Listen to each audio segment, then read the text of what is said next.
સૌથી પહેલાં તો આજે આપણા ઈષ્ટદેવ ભગવાન શ્રી રામચંદ્રજી મહારાજના પ્રાગટ્ય દિવસ છે, એટલે રામનવમીની સૌને હું શુભેચ્છાઓ પાઠવું છું. સૌને મારા જય સિયારામ. આજે મહત્ત્વના બે વિષયો ઉપર ગુજરાતભરની જનતાનું ધ્યાન દોરવાનું છે. ગઈકાલે વિધાનસભામાં મારો એક તારાંકિત પ્રશ્ન હતો. પ્રશ્ન ક્રમાંક 68થી મેં એક પ્રશ્ન પૂછ્યો હતો અને ગૃહમંત્રીએ મને લેખિતમાં જવાબ આપ્યો. જોકે એની વિધાનસભામાં ઊંડાણપૂર્વક ચર્ચા ઊભા થઈને જે કરવાની હોય એ નથી થઈ શકી સમયના અભાવે, પરંતુ જવાબ જે આવ્યો એ ચોંકાવનારો છે. મેં એવું પૂછ્યું હતું કે અમદાવાદ અને સુરત જિલ્લામાં આખામાં કેટલા લોકોએ સ્વરક્ષણ હથિયારનું લાયસન્સ લીધું છે પોતાના માટે. સિક્યુરિટી ગાર્ડ કે પાક રક્ષણ કે અન્ય કોઈ લાયસન્સની વાત નથી કરી. માત્ર માણસ પોતે કમરે લટકાવવાની રિવોલ્વરના લાયસન્સો કેટલા લોકોએ લીધા છે.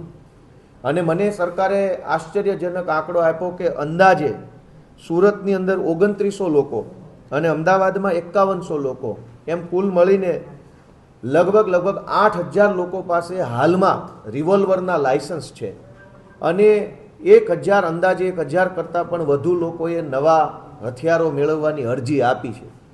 અને આ જે કાંઈ 8000 લોકો પાસે હથિયારો છે એ 8000 લોકોએ સરકારને એવી અરજી આપી હોય કે મારા જીવને જોખમ છે, મારા મિલકતને જોખમ છે, મારા ઉપર ભય છે, માટે મને બંદૂક આપો. સરકારે એને મંજૂરી આપી તો જ એની પાસે હથિયાર આવ્યું. આ આંકડો ખાલી સુરત અને અમદાવાદ બે જિલ્લાનો છે. રાજકોટ, મોરબી, ભાવનગર, જામનગર એનો આંકડો તો હજુ બાદ. આ આંકડો એવું બતાવે છે કે ગુજરાતના જે કોઈ પણ સુખી સંપન્ન લોકો છે એમને ગુજરાતની પોલીસ ઉપર કોઈ ભરોસો નથી, કાયદો વ્યવસ્થા ઉપર ભરોસો નથી, સરકાર ઉપર કોઈ ભરોસો નથી. એમને પોતાના કમરે રહેલી રિવોલ્વર ઉપર જ ભરોસો છે. કેમ કે જો એમના ઉપર ગુંડાઓ, લુખ્ખાઓ, લફંગાઓ, બદમાશો કોઈ હુમલો કરશે તો પોલીસ કે સરકાર એમને નહીં બચાવે. એમને એટલે જ પોતે રિવોલ્વર રાખીને ફરે છે કે મારું રક્ષણ હું પોતે કરીશ, મને કોઈના પર ભરોસો નથી. અને જો સરકાર પણ એવું માનતી હોત કે લોકોની સુરક્ષાની જવાબદારી સરકારની છે, તમારે પોતે ચિંતા નથી કરવાની, તો સરકાર આ રિવોલ્વરના લાયસન્સ આપવાના બદલે વટથી એમ કહેત કે કોઈ જરૂર નથી લાયસન્સની, જાઓ બિંદાસ ફરો રાજકોટની, અમદાવાદની, સુરતની બજારમાં, કંઈ થાય તો અમારા ઇન્સ્પેક્ટરો બેઠા છે. પણ સરકારે બાંહેધરી આપવાના બદલે લાયસન્સ આપી દીધું કે તમે તમારું કરો પોતે. આ તો 8000 લોકો છે અને આ તો બે જિલ્લાના છે. મારું એવું માનવું છે કે ગુજરાતમાં લગભગ 1 લાખ લોકો અંદાજે રિવોલ્વરના લાયસન્સ લઈને ફરતા છે. મારો આવો અંદાજ છે, કદાચ આંકડો વધુ હોય અથવા ઓછો પણ હોય. પણ ગુજરાતમાં ગન કલ્ચર જેવું યુપી બિહારમાં ગન કલ્ચર છે કે દરેક માણસ કટ્ટા લઈને રખડે છે અને ગમે ત્યારે ભડાકા કરે. આ પરિસ્થિતિનું નિર્માણ કેમ થયું કે લોકોએ લાયસન્સો લઈને, હથિયારો લઈને ફરવું પડે છે? આટલી મોટી પોલીસ શેના માટે છે? તો આજે હું એ તમને બતાવવા આવ્યો છું કે પોલીસ લોકોના રક્ષણ માટે નથી, પોલીસ લોકોને સુરક્ષા આપવા માટે નથી. પોલીસનો આખા ગુજરાતમાં ઉપયોગ માત્ર અને માત્ર આમ આદમી પાર્ટીના નેતાઓને પકડવા, ધમકાવવા, ડરાવવા, જેલમાં પૂરવા, એમને જેલમાં પૂર્યા પછી પણ તકલીફો આપવા માટે આખા ગુજરાતમાં પોલીસનો ઉપયોગ થઈ રહ્યો છે. જનતાને ભગવાન ભરોસે છોડી દેવામાં આવી છે. જનતાનું જે થવું હોય થાય, બુટલેગરો જે કરવું હોય તે કરે, ડ્રગ્સનું જે થવું હોય થાય. પોલીસ આખા ગુજરાતમાં માત્ર એક જ કામ કે આમ આદમી પાર્ટીનો કાર્યકર નેતા હોય તો એને પકડીને જેલમાં પૂરો. ગઈ તારીખ 13મી માર્ચના રોજ સાબરકાંઠામાં અમારા આમ આદમી પાર્ટીના કાર્યકર્તાઓને ઘરે જઈને 3 કલાક સુધી સાબરકાંઠા પોલીસે ધમકી મારી, એના મોબાઈલ ચેક કર્યા, લેપટોપમાંથી ડેટા કાઢ્યો કે તમારા આમ આદમી પાર્ટીના ઉમેદવારો કોણ કોણ છે, સ્થાનિક સ્વરાજની ચૂંટણીમાં એનો ડેટા આપો. 13મી માર્ચે ધરમપુર પોલીસ દ્વારા પણ ધરમપુરની અંદર અમારા આમ આદમી પાર્ટીના જે હોદ્દેદારો છે એમના ઘરે જઈ એમના લેપટોપ, મોબાઈલ ચેક કર્યા અને કીધું કે તમારા ઉમેદવારોનો ડેટા અમને આપી દો, નહીંતર તમને અમે આમ તેમ કરી નાખીશું. 13મી માર્ચે વાંસદાની અંદર અને અમદાવાદમાં પણ અમદાવાદ પોલીસ ને વાંસદા પોલીસ દ્વારા અમારા કાર્યકર્તાઓને ધમકી મારવામાં આવી ઘરે જઈને, અને ત્યારબાદ પોલીસ સ્ટેશને લઈ જઈ 4 કલાક બેસાડી રાખવામાં આવ્યા અને કીધું કે આમ આદમી પાર્ટીનો બધો ડેટા અમને આપી દો. 14મી માર્ચે પાલનપુરની અંદર અમારા આમ આદમી પાર્ટીના જે હોદ્દેદારો છે એમના ઘરે જઈ પોલીસે એમનો પણ મોબાઈલ લઈ લીધો, ડેટા ચેક કર્યા અને તમારા ઉમેદવારોની યાદી અમને આપી દો અને તમને અમે જેમ કહીએ એમ કરો, નહીંતર અમે તમને ખોટા કેસમાં ફિટ કરી દઈશું, એવી ધમકી મારી. 15મી માર્ચે સુરેન્દ્રનગર પોલીસે અને ચોટીલા પોલીસે સુરેન્દ્રનગર અને ચોટીલાની અંદર કાર્યકર્તાઓને પોલીસ સ્ટેશને બોલાવી ધાકધમકી કરી, ઘરે જઈને ધાકધમકી કરી. એમની પાસેથી પણ વિધાનસભા અને જે ડેટા છે કાર્યકર્તાઓનો, ઉમેદવારોનો ડેટા દાબ દબાણથી માંગવાની કોશિશ કરી. 16મી માર્ચે નવસારીમાં, અમદાવાદમાં, નરોડામાં, બાપુનગરમાં અને એલિસ બ્રિજમાં આટલી જગ્યાએ પોલીસે, એલિસ બ્રિજ, બાપુનગર, નરોડા, નવસારી, અમદાવાદ પોલીસે અમારા એ વિસ્તારના કાર્યકર્તાના ઘરે જઈ અને એમની પાસેથી ચૂંટણીને લગતો ડેટા માગી ધાકધમકી ચાલુ કરી. અને જ્યારે આ તમામ વિસ્તારમાં જ્યારે અમે પોલીસને પૂછ્યું કે આ તમારે અમારો ડેટા શું કરવો છે, તમે કોના કહેવાથી આવા કાળા ધંધા કરો છો, આવી દલાલી કેમ કરો છો, એવું જ્યારે પૂછ્યું ત્યારે દરેક પોલીસે કીધું કે અમારી પાસે કમલમમાંથી ડેટા માંગવાનું અમને સૂચન કરવામાં આવ્યું છે. આખા ગુજરાતની પોલીસનો ઉપયોગ માત્ર આમ આદમી પાર્ટીના નેતાઓની પાછળ થઈ રહ્યો છે. પબ્લિક રામ ભરોસે છે, પબ્લિક ભગવાન ભરોસે છે, એટલે પબ્લિક હથિયારોના લાયસન્સ કઢાવવા લાગી છે. આ પરિસ્થિતિ ગુજરાતની થઈ છે. 17 તારીખે મોડાસા પોલીસે અને 24 તારીખને રાત્રે 2 વાગે અમદાવાદની અંદર અમારા આગેવાન અમજદભાઈ છે, એમના ઘરે એસઓજી પોલીસ, મહિલા પોલીસ બધા ઘરમાં ઘૂસી ગયા અને સવાર સુધી ગાળીગલોચ કરીને એમની પાસેથી ડેટા કઢાવવાની કોશિશ કરી. આમ છેલ્લા 15 દિવસથી જોવો તો ગુજરાતના લગભગ જિલ્લા તાલુકાઓમાં એક સરખા પ્રકારે પોલીસે અમારા કાર્યકર્તાઓને પકડી, હેરાન કરી, ગાળીગલોચ કરી, ધાકધમકી કરી, ખોટી એફઆઈઆર કરી. આમ આદમી પાર્ટીના ઉમેદવારો કોણ છે સ્થાનિક સ્વરાજમાં, કોર્પોરેશનમાં, નગરપાલિકામાં, એનો ડેટા કઢાવવાની કોશિશ કરી અને કમલમ સુધી આ ડેટા પહોંચાડવા માટે દલાલો બની, ગુલામો બનીને કામ કર્યું છે.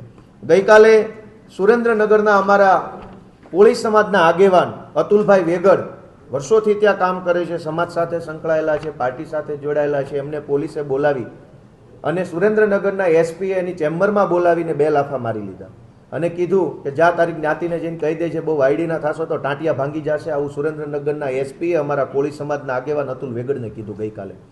એની સાથે સાથે અમારા લોહાણા સમાજના આગેવાન કમલેશભાઈ કોટેચા પણ ત્યાં કામ કરે છે.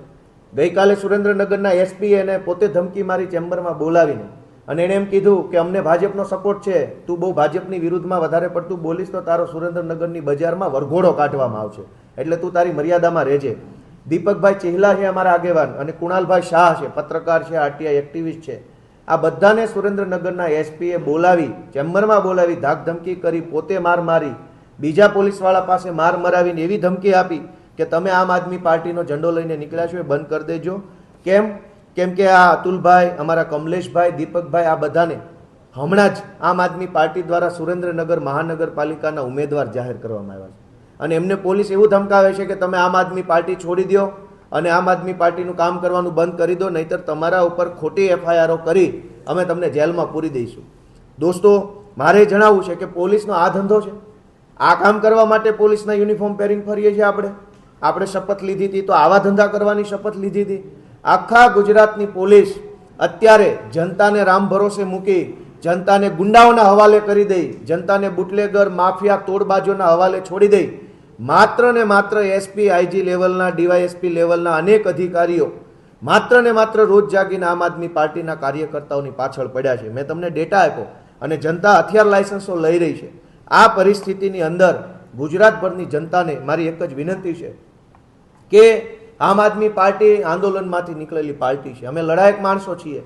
કોઈ એસપી આઈજીને દમદાટીથી બી જવાવાળા અમે નથી. અને જે એસપી આઈજી ભાજપની દલાલી કરે છે એને જોઈ લઈશું, શુદ્ધ ગુજરાતીમાં જોઈ લઈશું. એ કોઈ ટેન્શન નથી. સમય બદલાશે ત્યારે મોઢા હંતાડતા નહીં આવડે જે લોકો આજે ભાજપની દલાલી કરે છે એમને. પણ સવાલ એ છે કે જો પોલીસ ભાજપની દલાલ બનીને કામ કરે અને જનતાને ગુંડાઓના હવાલે સોંપી દેવામાં આવે, ગમે ત્યારે ખૂન થઈ જાય, ગમે ત્યારે રાજકોટમાં એક વેપારીની હમણાં હત્યા કરી નાખી થોડાક દિવસ પહેલા, ખુલ્લેઆમ છરીઓ મારી દેવામાં આવે છે, તો પોલીસ કંઈ નહીં કરે. અને આ પરિસ્થિતિમાં જનતા હવે પોતે હથિયારોના લાયસન્સ લેવા લાગી છે. એનો ડેટા મને ખુદ ગૃહમંત્રીએ આપ્યો છે. ત્યારે એક જ વિનંતી છે કે આ સ્થાનિક સ્વરાજની ચૂંટણી ભાજપ એક યુદ્ધની જેમ લડવા જઈ રહી છે, ત્યારે અમે પણ આ યુદ્ધ માટે તૈયાર છીએ. જનતાને વિનંતી છે કે આ યુદ્ધની અંદર સત્ય, ન્યાય, નીતિનો સાથ આપે, ઝાડુનો સાથ આપે, આમ આદમી પાર્ટીનો સાથ આપે. બધી જ જગ્યાએ અમે ફરિયાદ આપી છે, પણ અમારી ફરિયાદ ક્યાંય લેવામાં આવતી નથી. પોલીસે સ્પષ્ટ કીધું છે કે અમને ઉપરથી કમલમમાંથી ભાજપનો આદેશ છે કે ભાજપ આમ આદમી પાર્ટીના કાર્યકર્તાઓને ડરાવો, ધમકાવો અને એના ઉમેદવારનો ડેટા કઢાવી લો. અમે ફરિયાદ આપીએ છીએ, હવે ચોરને જ તે ન્યાયની ફરિયાદ આપવાની, બિલકુલ કોર્ટે છે, એ ચાલુ છે પ્રોસેસ, એ કરશું. અમારા ધરમપુરમાં, વાંસદામાં, પાલનપુરમાં, સુરેન્દ્રનગર, ચોટીલા, નવસારી, નરોડા આટલી જગ્યાએ અમારા જે કંઈ કાર્યકર્તાઓને હેરાન કર્યા છે એમાં અમે પોલીસની વિરુદ્ધમાં ફરિયાદ આપવા માટે સૌથી પહેલાં પોલીસમાં રજૂઆત કરી છે. આગળના દિવસોમાં જો પોલીસ સ્ટેશનેથી વ્યાજબી જવાબ લેખિતમાં નહીં મળે તો અમે એના માટે કોર્ટમાં પણ જવાના, કેમ કે આ બધી જ ઘટના હજુ હમણાં જ બનેલી છે, ચાલુ જ છે. બિલકુલ મેં વોટ્સએપમાં નાખ્યા છે, બધાના વોટ્સએપમાં મળી જશે. અંદાજે 8,000 કરતાં વધુ લાયસન્સ 2 જિલ્લામાં છે અને 500 કરતાં પણ નવા લાયસન્સોની અરજીઓ થઈ છે, અને એ તો ખાલી 2 જિલ્લાનો આંકડો છે. ગુજરાતમાં તો 33 જિલ્લાઓ છે, 2માં 8,000 હોય તો 4માં 8 દુ 16,000 થઈ જાય, તો 16 જિલ્લામાં કેટલા થાય? ખાલી રેન્ડમ આંકડો પકડીએ લોજિકથી તો પણ ખૂબ મોટી સંખ્યામાં ગુજરાતના લોકો હથિયાર લાયસન્સો લઈને ફરવા લાગ્યા છે, કેમ કે લોકોને ખબર છે કે અમને કંઈ તકલીફ પડશે તો પોલીસના ભરોસે રહેવાય એમ નથી, પોતાની સુરક્ષા સૌએ જાતે જ કરવી પડશે. આપણે સત્તામાં બેઠા છીએ તો આપણને જનતાએ કામ કરવા માટે મૂક્યા છે, ગાળી ગલોચ કરવા માટે નહીં. ભાજપના નેતાઓને વિનંતી છે, માંડ સત્તામાં આવ્યા છો તો 4 સારા કામ કરો તો બીજી વાર આવશો, નહીંતર પાછા ફેંકાઈ જશો. વાર્તા છે ભાઈ. અહીંયા ભાજપના કોર્પોરેટરોએ 100 કરોડનું કરી નાખ્યું છે અને તમે મુખ્યમંત્રી ઉપર 25 કરોડના આરોપ લગાવતા શરમ નહીં આવતી? અહીં ભાજપમાં જે રાડાના મકાનો છે, જે સરકારી મકાનો, એમાં ભાજપના કોર્પોરેટરોએ કેટલા કરોડનું કરી નાખ્યું રાજકોટમાં જ. એ જ પાર્ટીના લોકો મુખ્યમંત્રી પર 25 કરોડનો આરોપ લગાવશે, શરમ આવી જોઈએ. રાજકોટ ભાજપના કોર્પોરેટરોને ખિસ્સા ખંખેરે તો 100-200 કરોડનો માલ કમાયા. ખાલી કોર્પોરેટર લેવલના માણસો 100-200 કરોડની કાળી કમાણી કરી લેતા હોય, મુખ્યમંત્રી પર 25 કરોડનો આરોપ લગાવતા હોય તો એનો મતલબ સમજી લો કે અરવિંદ કેજરીવાલ દેશના સૌથી કટ્ટર ઈમાનદાર વ્યક્તિ છે, હતા ને રહેશે. ને તો હવે તો કોર્ટમાંથી જજમેન્ટ આવેલું છે, કોર્ટે કહી દીધું કે નિર્દોષ માણસ છે, પછી ક્યાં કોઈ આરોપની વાત રહી? હવે જેણે પ્રયોજ્યો એ ભાઈ એના પોતાના પરિવારમાં જે રીતની એને પાલન પોષણ થયું હોય એ પ્રકારના શબ્દો વાપરે. સાંજ સમાચાર ફેસબુક પેજને લાઇક કરો, વિડીયો શેર કરો અને વધુ વિગતવાર સમાચાર માટે sanssamachar.net વિઝિટ કરો.